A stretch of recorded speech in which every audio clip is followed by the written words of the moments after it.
Iran के supreme leader Ayatollah Ali Khamenei का एक इशारा और इजराइल हो जाएगा तबाह। जी हां, पासदाराने इनकलाब के जनरल के लिए बस एक इशारा ही काफी है। यानी इजराइल और अमेरिका की एक गलती इजराइल के खात्मे का सबब बन सकती है। ईरान ने मुतअद्दिद बार ऐलान किया है कि वह इजराइल या इसके इत्तेहादियों के खिलाफ अपने दिफाई हथियार इस्तेमाल कर सकता है, जिससे दुश्मन का खात्मा तय है, क्योंकि बस ईरान के पास कई खतरनाक हथियार हैं, ऐसे मिसाइल जो पलक झपकते ही दुश्मन को नेस्त नाबूद कर सकते हैं। इजराइल और अमेरिका के खिलाफ बड़ी कार्रवाई ईरान कर सकता है। ऐसे ही खतरनाक हथियारों में ईरान के पास कई बैलिस्टिक मिसाइल भी हैं, और दरअसल इन्हीं मिसाइल को, इन्हीं हथियारों को हम समझने की कोशिश करेंगे। ये कौन से हथियार हैं, कितने खतरनाक ये हथियार हैं, जो जिनके रडार पर एक तरह से इजराइल है और इसके अलावा अमेरिका भी है। सबसे पहले इसमें जिस हाइपरसोनिक और बैलिस्टिक मिसाइल की बात होती है, जो बहुत ही ताकतवर हथियार है ईरान का, वो सेजल मिसाइल है।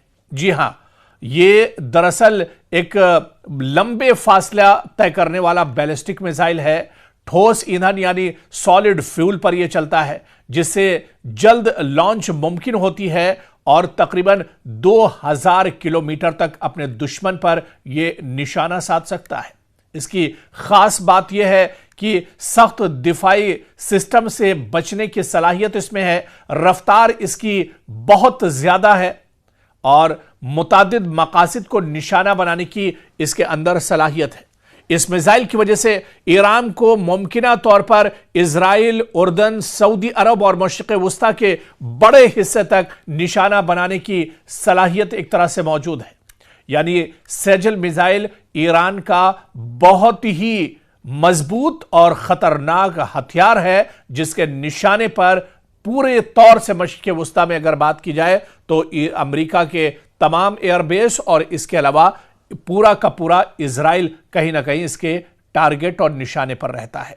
इसी तरह से एक और बहुत खतरनाक हथियार ईरान का खैबर शिकन। जी हां, खैबर शिकन जो दरमियाने और तवील फासले का बैलिस्टिक मिसाइल है और तकरीबन 1450 से 2000 किलोमीटर तक यह भी फासला तय कर सकता है। और जदीद एरोनॉमिक्स, जिससे रडार की शनाख्त कम होती है, यह रडार में बहुत कम आता है और ऐसे में दुश्मन को यह चकमा दे सकता है।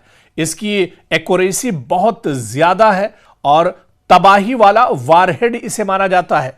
एक्यूरेसी ऐसी कि एक बार अगर आपने इसे लॉन्च कर दिया तो यह सीधे अपने दुश्मन के निशाने पर ही एक तरह से जाकर लगता है।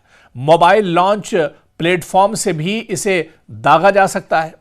तो ईरान ने खैबर शिकन मिसाइल पहली बार अमली तौर पर इस्तेमाल किया है जब इसने इजराइल को जवाबी हमले में निशाना बनाया था। 12 दिनों की जब जंग हुई थी, उस वक्त खैबर शिकन मिसाइल का इस्तेमाल ईरान ने पहली बार किया था और इजराइल के अंदर काफी तबाही ईरान ने मचाई थी। एक और इसी तरह से हथियार फतेह जो मिसाइल है, यह भी बहुत खतरनाक है। एक मजबूत मिसाइल है ईरान के पास। इसकी नौइयत की अगर बात की जाए, यह भी एक बैलिस्टिक मिसाइल है। तारीखी पस मंजर की बात की जाए तो ईरान ने इसे कई साल पहले मुतारिफ कराया था, कई साल पहले बनाया था और फिर इस पर कई बार इसका इस्तेमाल किया गया।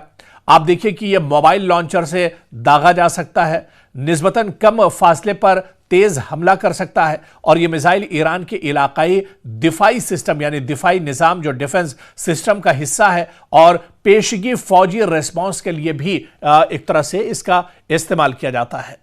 तो दरअसल कई ऐसे बड़े हथियार और खतरनाक हथियार हैं जिनका हम जिक्र कर रहे हैं, जो ईरान के लिए एक बड़ी मजबूती है और दुश्मन के नाक में दम करने के लिए यह हथियार ईरान का एक तरह से मजबूत कहीं ना कहीं सपोर्ट ईरान को मिलता है और ये ईरान के मजबूत हथियार है। ऐसे में ये मिसाइल काफ़ी ख़तरनाक समझे जा सकते हैं।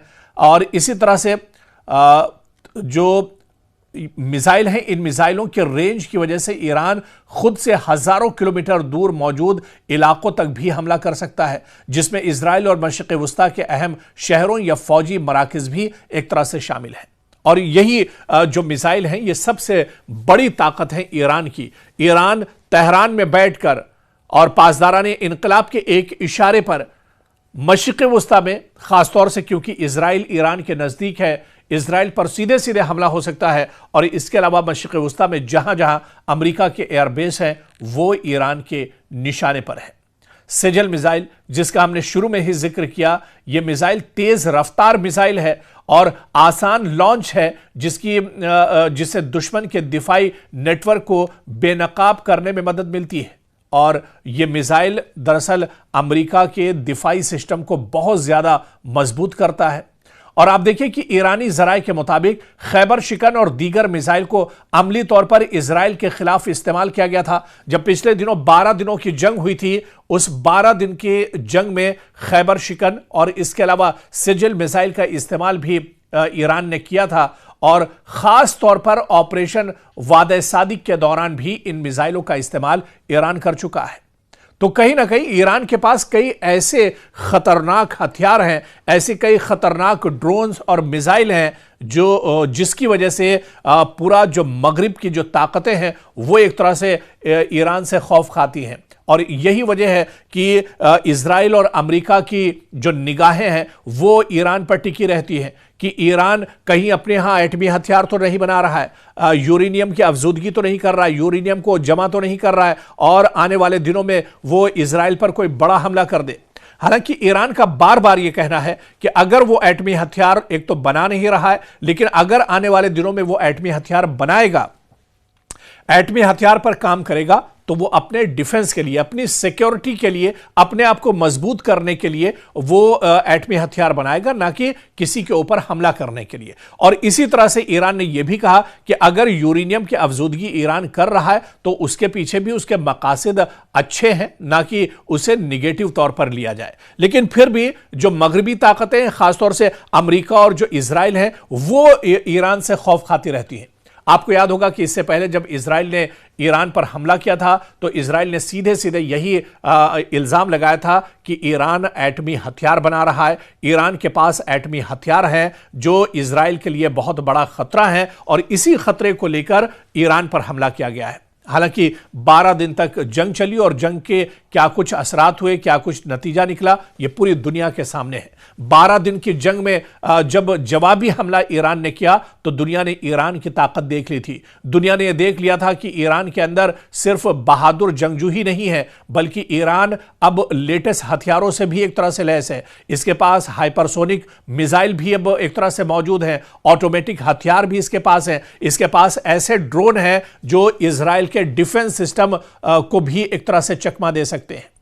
तो कुल मिलाकर ईरान की जो ताकत है, और हालिया दिनों ईरान की जो ताकत बढ़ी है, जंगी साजो सामान में जिस तरह से इजाफा हुआ है, लेटेस्ट हथियार जिस तरह से ईरान के पास बढ़े हैं, ऐसे में अमेरिका और इजराइल ईरान से खित्ते में अब बुरी तरह से डरे हुए हैं।